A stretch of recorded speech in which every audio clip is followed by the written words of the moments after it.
जैव प्रक्रम, जैव का अर्थ होता है एक तरह से जीवन जिसमें लाइफ हो, उसका प्रक्रम, क्रम का मतलब होता है एक तरीका, एक सीक्वेंस जो कि एक तरीका से चलता है, समझे कि नहीं।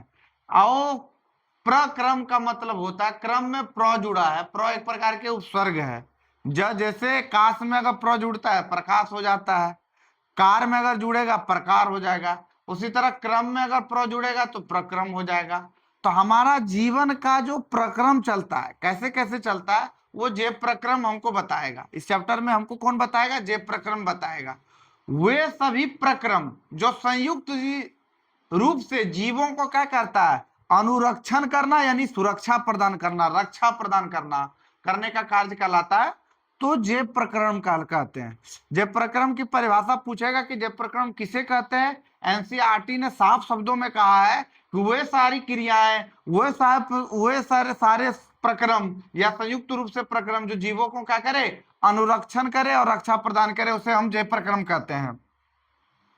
तो कैसे कैसे हमको क्या रक्षा करेगा जीवन का, कैसे कैसे हमारा जीवन का रक्षा होगा, वो प्रक्रम को समझना है। तो इसीलिए जैव प्रक्रम का निम्नलिखित भाग हो जाता है। सबसे पहला भाग होता है पोषण, फिर होता है श्वसन। पहले हमको पोषण होना चाहिए, पोषण के बाद श्वसन होना चाहिए, श्वसन के बाद वहन होगा, वहन के बाद क्या होगा? उत्सर्जन। उत्सर्जन का मतलब होता है हमारे शरीर से अपशिष्ट पदार्थों का बाहर हो निकलना। वहन का मतलब होता है कि हमारे पूरे बॉडी में, शरीर में ब्लड का दौड़ना। श्वसन का मतलब होता है कोई भी प्राणी जीवित रहने के लिए, अपने शरीर को अनुरक्षण करने के लिए उसको श्वसन की आवश्यकता होती है। ठीक उसी प्रकार सबसे पहले है पोषण। हम सांस तो ले लेंगे, लेकिन हम अगर खाएंगे नहीं, पिएंगे नहीं, भोजन को ग्रहण नहीं करेंगे तो हमारा पोषण नहीं होगा। इसलिए हमारे लिए सबसे इंपॉर्टेंट चीज है पोषण। पोषण का परिभाषा पूछता है कि पोषण किसे कहते हैं, आता है एग्जाम में कि पोषण किसे कहते हैं। जब वैसा प्रक्रम जब भोजन को ग्रहण करना, पचे भोजन का अवशोषण एवं शरीर के द्वारा अनुरक्षण के लिए उसका उपयोग पोषण कहलाता है। पोषण किसे कहते हैं? भोजन का ग्रहण करना, पचे भोजन का अवशोषण एवं शरीर के द्वारा अनुरक्षण के लिए उसका उपयोग करना पोषण कहलाता है। पोषण के आधार पर जीवों को दो समूहों में बांटा गया है। एक होता है स्वपोषण। पहले याद रखिए कि आप लोग कि पोषण किसे कहते हैं? जब व्यक्ति कोई भोजन को ग्रहण करता है, ग्रहण करने के बाद पचे भोजन को अवशोषण कर लेता है और शरीर के अलग अलग भागों में इसकी उसके सहायता से रक्षा की जाती है, तो उसे हम क्या कहते हैं? उसे हम पोषण कहते हैं। पोषण का दो प्रकार रहता है, स्वपोषी पोषण, एक होता है विषम पोषी। वैसा पोषण जो किसी दूसरे पर निर्भर नहीं करे, भोजन के लिए किसी दूसरे पर निर्भर नहीं करे, जो अपने आप से स्वयं से भोजन कर ले, स्वयं भोजन बना ले और स्वयं ही भोजन कर ले, उसे स्वपोषी पोषण कहते हैं। जैसे पेड़ पौधा का पोषण होना, हरे पेड़ पौधे जो होते हैं एक ही जगह खड़े रहकर अपना भोजन स्वयं बनाकर अपने आप को अपने किसी दूसरे पर निर्भर नहीं करते हैं, वो क्या कहलाते हैं? वो कहलाते हैं स्वपोषी पोषण।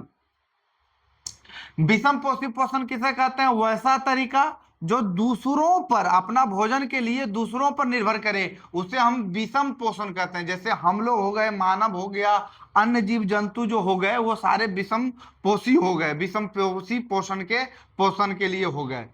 स्वपोषी पोषण के लिए क्या जरूरी है? कोई व्यक्ति हरा पौधा तभी अपने आप में स्वपोषी पोषण कर सकता है जब उसमें प्रकाश संश्लेषण की प्रक्रिया हो, प्रकाश संश्लेषण हो। हरे पौधों के लिए स्वपोषी बनने के लिए उसे प्रकाश संश्लेषण की प्रक्रिया करना अत्यंत आवश्यक होती है। स्वपोषी पोषण हरे पौधों में कुछ जीवाणुओं जो प्रकाश संश्लेषण कर सकते हैं हमें होता है। कुछ जीवाणुओं के द्वारा क्या होता है? प्रकाश संश्लेषण की प्रक्रिया होती है।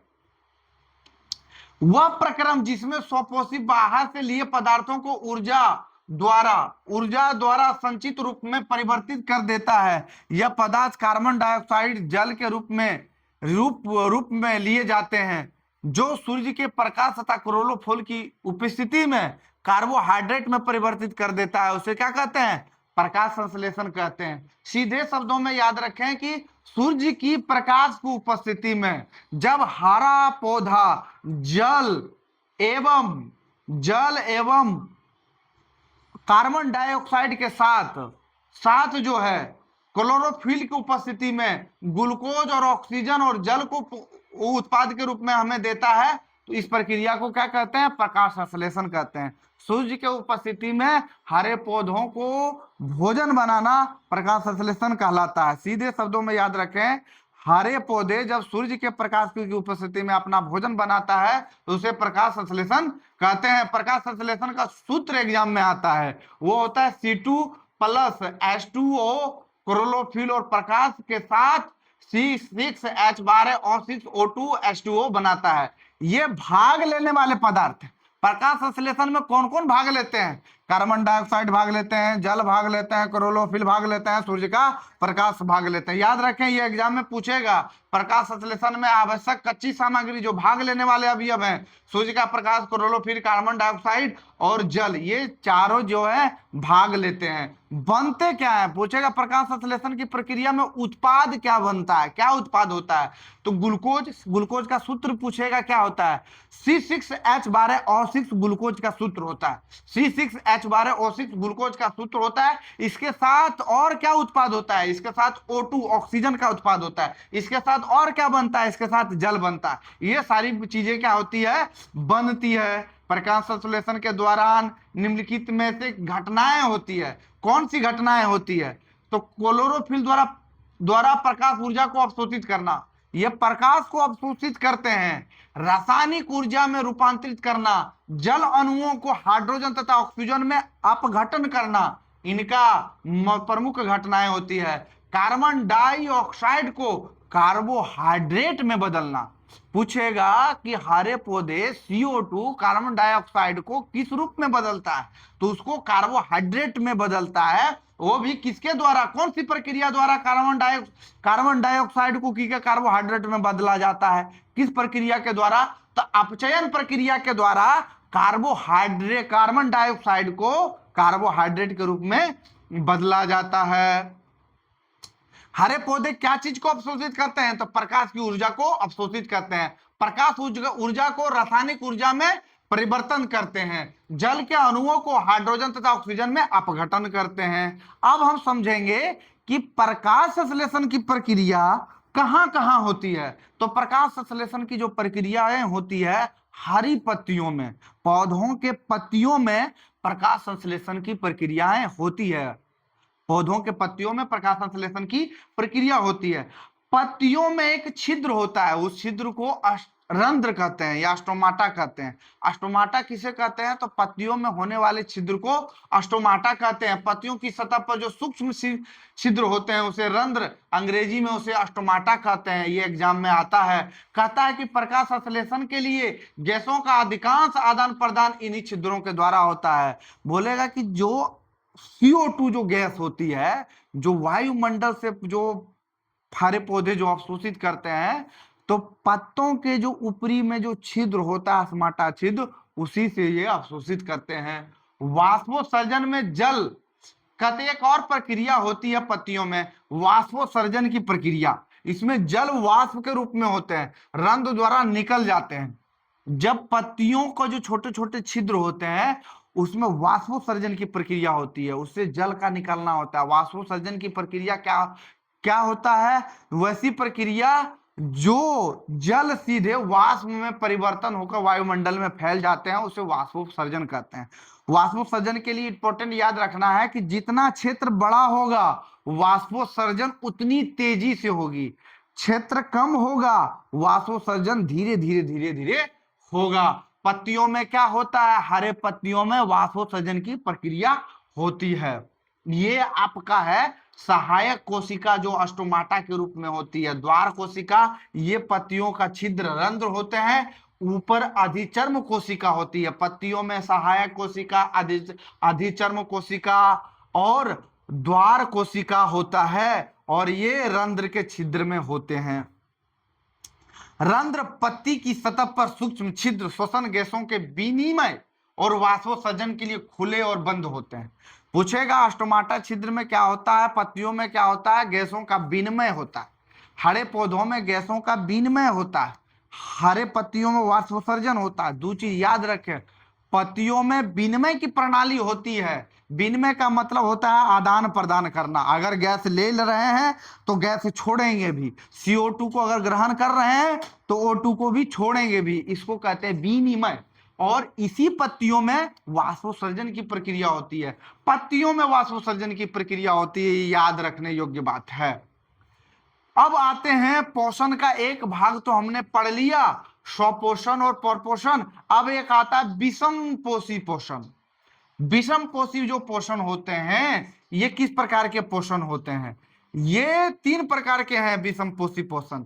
एक होता है प्राणी समपोषण, जिसको होलोजोइक कहते हैं। इसमें जीव संपूर्ण भोज पदार्थों को अंतन ग्रहण करता, मुख से ग्रहण करता, अंत ग्रहण करते तथा उनका पाचन शरीर के अंदर होता है। प्राणी संपोषण में क्या होता है, जो जीव अपना भोजन को ग्रहण करता है, अपने अंदर अंदर जो है भोजन को पाचन करता है, तो उसे हम प्राणी संपोषण कहते हैं। उदाहरण के लिए अमीबा और मनुष्य जो है उनमें प्राणी संपोषण होता है। क्वेश्चन पूछेगा कि प्राणी संपोषण किसमें होता है, तो अमीबा में प्राणी संपोषण होता है, मनुष्य में भी प्राणी संपोषण होता। बोलेगा क्यों? क्योंकि इसका ऐसा पोषण होता है कि जो भोजन को ग्रहण कर लेता है और अपने अंदर भोजन को पचाता है, तो प्राणी संपोषण होता है। एक और पोषण होता है, पोषण का मतलब होता है भोजन को ग्रहण करने का तरीका। एक और तरीका होता है भोजन को ग्रहण करने का। एक मृत जीवी अपना भोजन मृत जीवों के शरीरों और सड़े गले कार्बनिक पदार्थों से प्राप्त करता है, जैसे फफूंदी और कवक। फफूंदी और कवक एक प्रकार का मृत जीवी ऐसा है कि जो मर गया है ना, उसी के संपर्क में आकर उसे वो भोजन को प्राप्त कर लेता है। उसमें आता है फफूंदी और कवक, उसे मृत जीवी पोषण कहते हैं। एग्जाम में पूछेगा कवक में कैसा पोषण होता है, तो कवक में मृत जीवी पोषण होता है। फफूंदी में कैसा पोषण होता है, तो मृत जीवी पोषण होता है। एक होता है परजीवी पोषण। पूछेगा परजीवी पोषण क्या है? परजीवी अन्य जीवों के शरीर के अंदर या बाहर रखकर उनको बिना मारे उनसे अपना भोजन पोषण कर ले, यानी अपना पोषण कर ले, उसे हम कहेंगे परजीवी पोषण।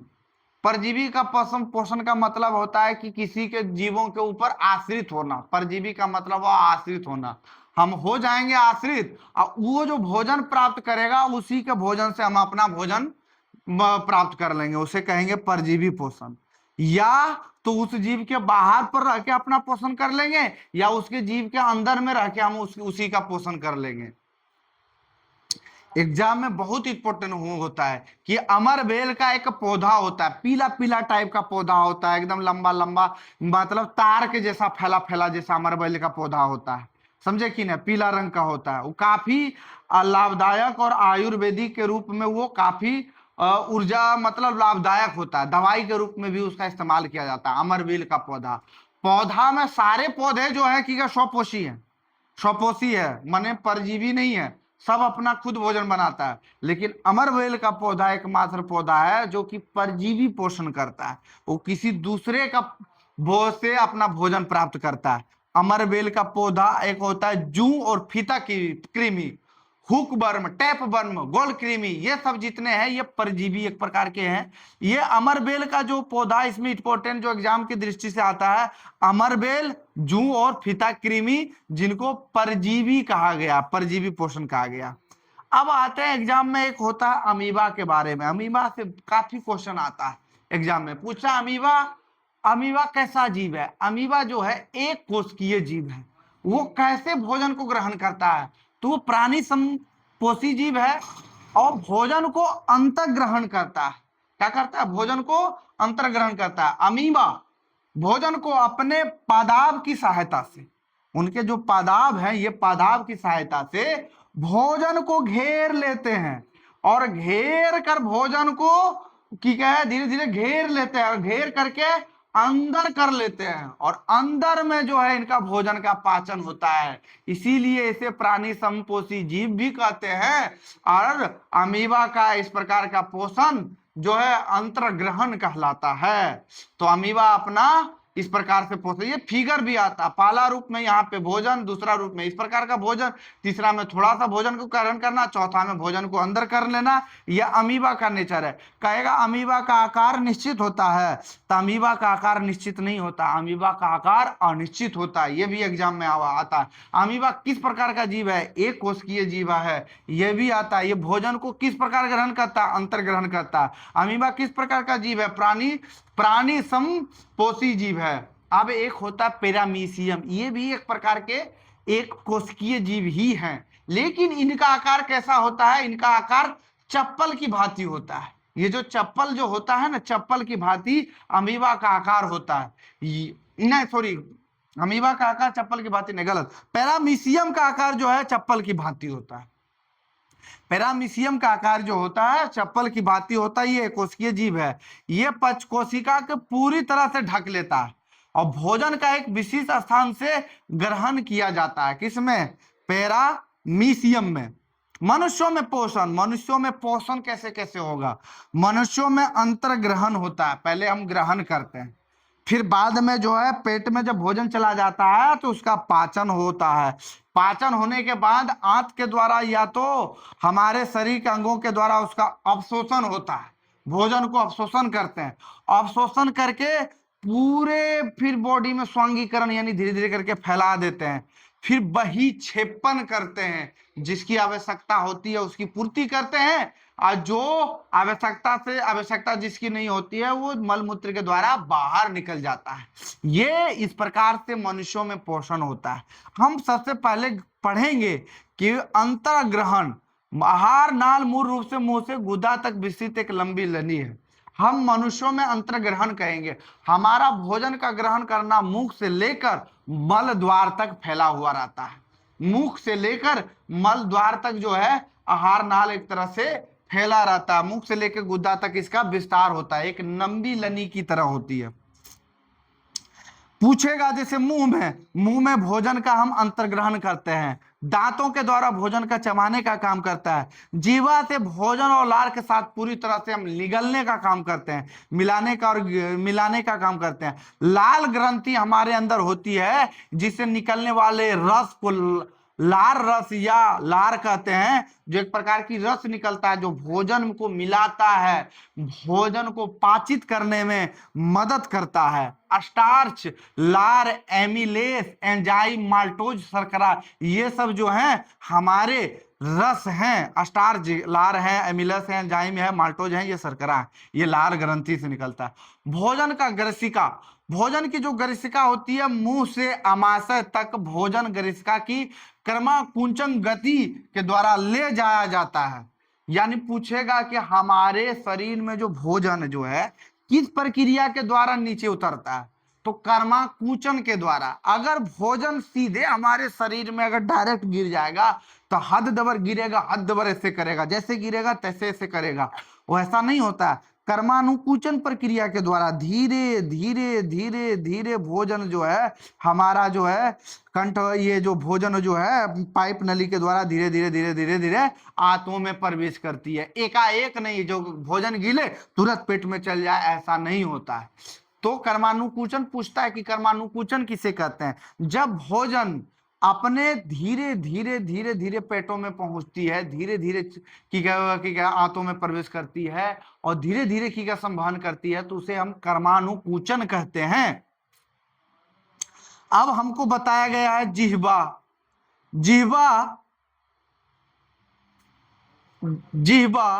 मुंह और मुख गुहा और ग्रासिका। पित्ताशय हमारे यहाँ पे होता है, आमाशय हमारे शरीर की इस जगह पे होता है, इसको ग्रसिका कहता है। यहाँ मुख गुहा होता है, यहाँ जिह्वा होता है। पित्त का भंडारण करता है पित्त नली, यकृत, अग्नाशय और परिशेषिका यहाँ पे करता है। ये इस जगह पे यहाँ फिगर में बताया, अग्नाशय यहाँ पे होता है, परिशेषिका यहाँ पे होती है, क्षुद्रांत जो होता है यहाँ और यहाँ। बताएंगे क्या क्या होता है। बृहदांत कोलोन जिसको कहते हैं, गुदा द्वार होता है। कितना मिनट हो गया?